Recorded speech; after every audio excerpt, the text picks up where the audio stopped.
Thank you for joining me today. Hello, I'm Ranu. I currently work with the REBA Chartered practice in London. I have trained as an architect specializing in residences. Today, I will briefly discuss the situations when homeowners feel that their builder is to blame during their construction projects. These could be your rear extension, your dormer, an outbuilding, or a general home renovation. The most common complaints that we hear from homeowners are, I got a quote for my job from the builder, and now when it is time to construct, he has increased his quote by 30 to 50%. The builder has not installed the doors and windows that I thought we had agreed upon initially. The builder is asking for more money to include small items which I think are a part and parcel of a house. The builder has delayed my project for so long. I think the builder has not done enough work on site for the money that I have already paid him. The council has served me an enforcement notice saying that my construction is illegal, but the builder made it. Let's analyze these. We start with the increased cost of the project. You want to make a dormer in your loft and you ask your friends about it who have got it made recently, a similar dormer. You meet the builder in your friend's house, handshakes all around, and you tell him that you want a dormer similar to your friends, and the builder says, of course, it will cost you around £40,000 to make something like this. Keeping that budget in mind, we all go home. When it is time to make the dormer, you send around your approved planning drawing set to your builder. He comes back with a quote of £60,000, which is £20,000 more than his initial quote. This is very upsetting. The builder has increased the quote to increase his profit margin from your job. Now, let's see how this price increase might have happened. When you wanted a dormer like your friends, you and your builder probably stood in the backyard of your friend's house and saw a dormer like this or similar properties around. They are very common. But now you would like your dormer to look slightly different like this. So you would like it to be clad in modern materials like metal sheets or charred timber. You would like a sloping barn style roof, uninterrupted glazing so that you can have a beautiful view of your rear garden. Now, the cost for this sort of a dormer here would be much more than the cost of a standard dormer that you see here, which has a flat roof. It has a cement tiles clad on the surface, two very regular UPVC plastic windows. You can only get a correct cost if you discuss it over a set of drawings and a detailed set of documents like this. So you have drawings which are very well labeled. You have a specification, a list, a schedule of works which tells you each and everything that you would like and has to go in your structure. The builder has little idea of what to price when you do not give him this detailed information that you can see on the right of your screen. This leads to a discrepancy between the predicted cost of your project and the real cost. Another reason why the cost has gone up might be because of the size of the dormer, the area of your dormer.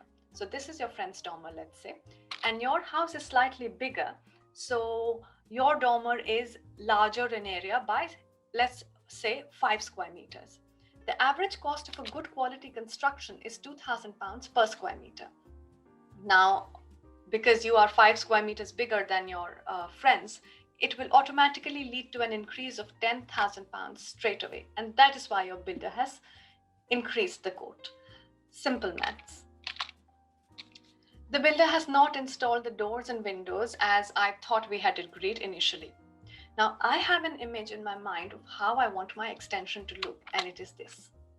I want end-to-end glass, uninterrupted views. Even my balcony is going to be glass and not solid pieces which will interrupt my view of the hills behind my house. Have I given this image to my builder? Have I given him any drawings that show him clearly what I want? I must understand that the builder is neither a mind reader nor my soulmate. I should give him black and white or colored drawings so he can build what I have in mind, and I do not land up with this sort of an expression of design. You see the difference between these two images of the same dormer on a same terraced row of houses starts with gap in communication. So let's avoid that. Let's clearly tell the builder what we want. Cost increase midway your construction. As the internal walls are being made, which are the walls between the rooms, which are usually made with timber or metal channel studs. As these walls are coming up, I am deciding where to put the sofa, the dining table, the television. I would like to hang the television here on this wall, and that is what I tell my builder. And he tells me he's going to charge me extra for this inclusion. Now, I think, how can someone make a wall which is not sturdy enough to take a television or a painting? The reason is, usually walls do not have to be made like that. To facilitate you hanging something on your wall, the builder will have to insert structural ply inside your wall or put a piece of timber all across, so that can take the weight of your television or your painting or any other joinery. This is going to mean that he will have to install extra material and more labor hours, and this will be charged directly to me. So I need to give him drawings that clearly show the intents and purpose of what I want to use the space as, to avoid such cost increases midway. This will help me to confirm the budget, the cost of my project right at the beginning, and no shocks will arise later. Or let's say we will minimize the shocks later. The builder is not making the bathroom as he had promised. And this is the promised look that you can see of the bathroom. Very neat, clean lines, beautiful. Do I have the drawings or the information for the promised bathroom look? No. The promised look was based on either a brochure or a Pinterest image that my builder and I shared at an early stage, much before construction. And now this is what he says he can give me given my budget and my time.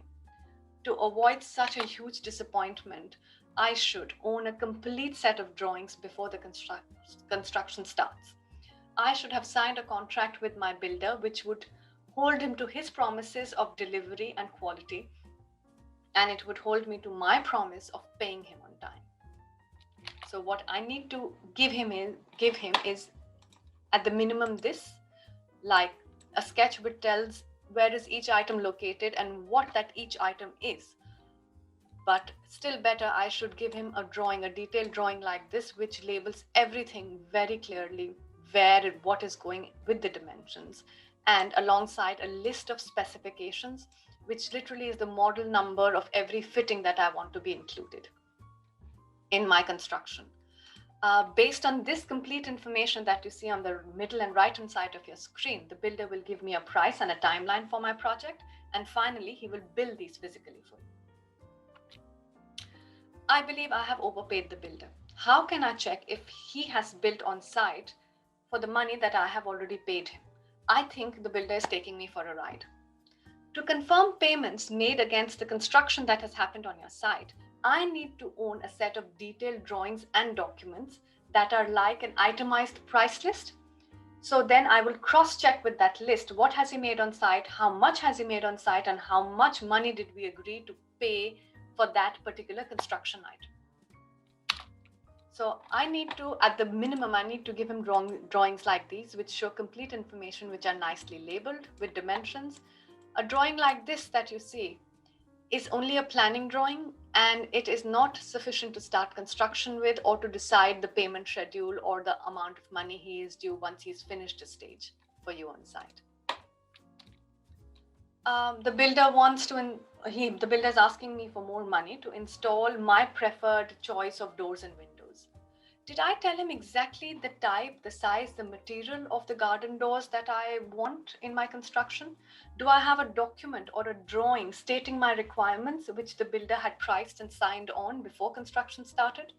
If not, then again, the builder is neither a mind reader nor my soulmate. I have to provide him with clear information, not hints. So you can see here, if this is what you had in mind, if you don't communicate it clearly, you could land up pretty much with this. I have been served by the council a notice of enforcement because they say my extension is illegal.